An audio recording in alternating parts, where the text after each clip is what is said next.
Walter Zimmerman, no relation to George Zimmerman, the racist murderer. All right, that's a little unfair. The racist manslaughterer.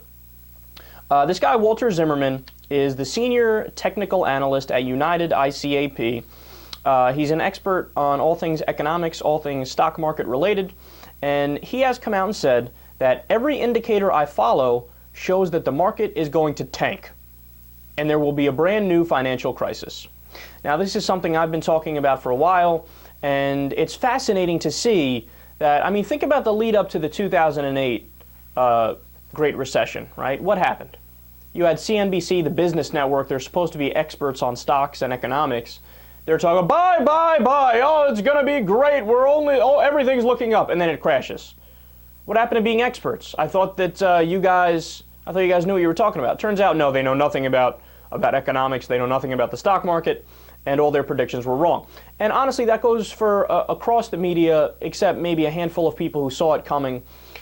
So the media has done a horrible job predicting these things. The same thing is going on right now. So the stock market is at record highs, corporate profits are at record highs, and maybe there's a little bit of people alluding to, well, I don't know how sustainable this is, but nobody's really coming out and saying, hey, I think another economic crisis is coming.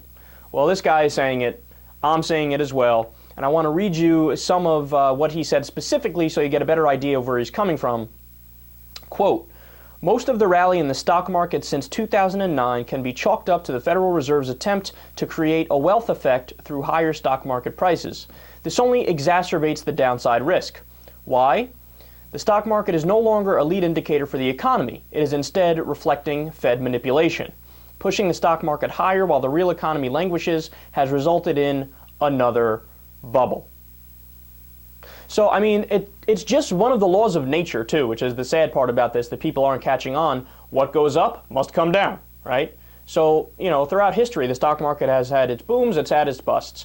And usually when there's been an unreasonable amount of growth in a short amount of time, what happens? It all comes crashing down and it turns out to be a house of cards. Same thing is going on right now. So, quote, the next leg down will not be a partial correction of the advance since the 2009 lows. It will be another major financial crisis. The worst is yet to come. So this guy is sounding the alarms, man.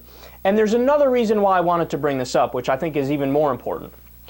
So when things do go south, and obviously I can't give you a date, I don't have a crystal ball, but just know that eventually it's going to happen, right? But when things do go south, then everybody's going, oh my God, who could have saw this coming? What's going to happen?